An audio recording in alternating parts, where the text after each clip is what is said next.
How does histology classify prostate cancer types? Imagine trying to understand a complex mosaic by looking at each tiny tile. That's similar to how doctors classify prostate cancer using histology. They look at tissue samples under a microscope to see how the cancer cells look and grow.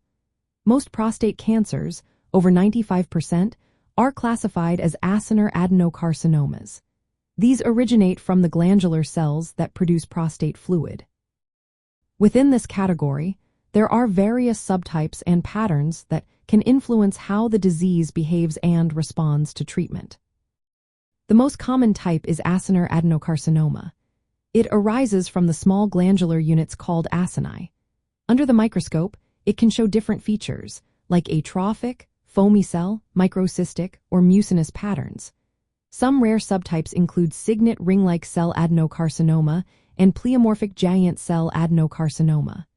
These variations can sometimes look quite different but are all part of the broader acinar group. Another important type is ductal adenocarcinoma, which develops from the ducts of the prostate.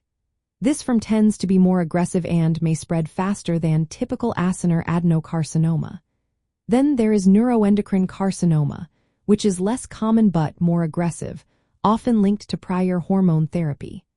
Neuroendocrine tumors can produce hormones and may behave differently from other prostate cancers. There are also non-glandular types, such as adenosquamous carcinoma, squamous cell carcinoma, sarcomatoid carcinoma, and adenoid cystic carcinoma. These are rare and often have a poorer outlook compared to the more common types. To further classify prostate cancer, pathologists use the Gleason grading system. They examine the tissue's architecture and assign grades from 1 to 5 based on how abnormal the cells look. The two most common patterns are identified and added together to give a Gleason score, which ranges from 2 to 10. A higher score indicates a more aggressive tumor. For example, if the most common pattern is 3 and the second most common is 4, the Gleason score is 7. This score helps doctors predict how quickly the cancer might grow and spread. The World Health Organization updated its classification in 2020 to clarify terminology. It now refers to different tumor types as subtypes rather than variants.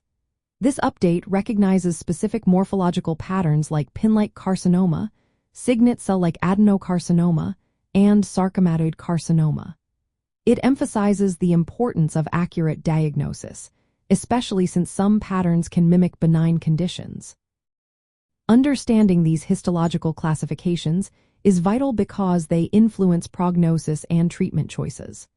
For example, ductal and neuroendocrine carcinomas tend to have worse outcomes than typical acinar adenocarcinoma. Some rare subtypes may have similar survival rates but requiring different management strategies.